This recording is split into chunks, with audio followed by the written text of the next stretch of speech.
Hugo Bocage-Linière, je suis responsable de marché chez Batterybox et donc je m'occupe de développer en partie le milieu des véhicules électriques et du transport.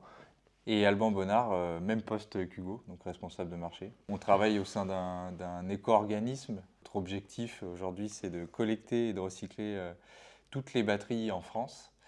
Et pour ce faire, c'est le système de responsabilité élargie du producteur. C'est-à-dire que pour chaque batterie vendue, les metteurs en marché déclarent les batteries auprès de notre éco-organisme sur laquelle nous, on va récolter l'éco-contribution qui nous sert à financer nos activités.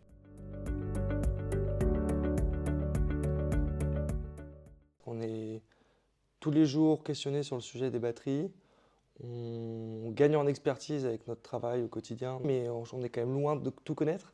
Et ce qui est important pour nous, c'est de connaître vraiment toute la chaîne de valeur, du début de la recherche et donc de l'idée d'innovation jusqu'à son application industrielle. Et donc, c'est vraiment ce qu'on a vu dans la formation. Donc, vraiment l'aspect théorique, prototypage, puis ensuite analyse de la batterie.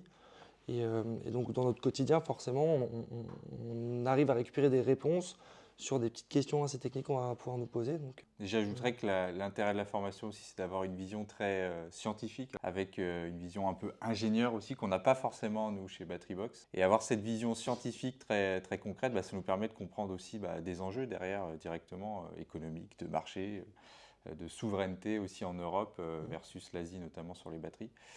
Avoir les bonnes notions, ça nous permet de mieux appréhender les évolutions aussi du secteur du recyclage et de faire les bons choix demain pour construire la filière en France.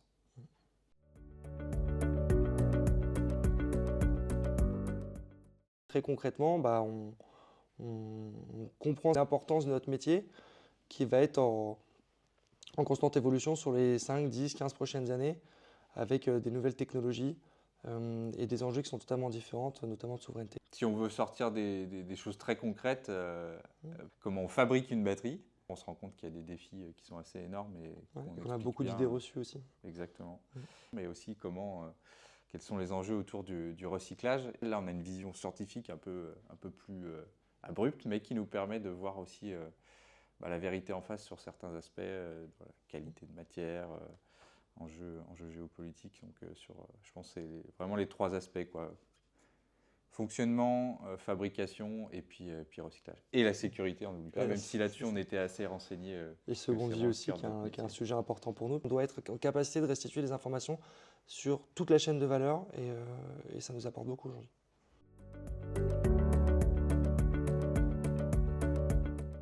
Le support, ça ne suffit pas. On peut se former sur Internet aussi. On a aussi du coup les supports qu'on a là avec la formation, mais c'est toujours intéressant d'avoir un prof en face, en tout cas quelqu'un dont c'est le métier de travailler sur de la recherche fondamentale sur la batterie et à qui on peut poser des questions. Et c'est là en fait qu'on progresse et qu'on retient finalement des éléments qui vont nous marquer pour le reste de notre profession.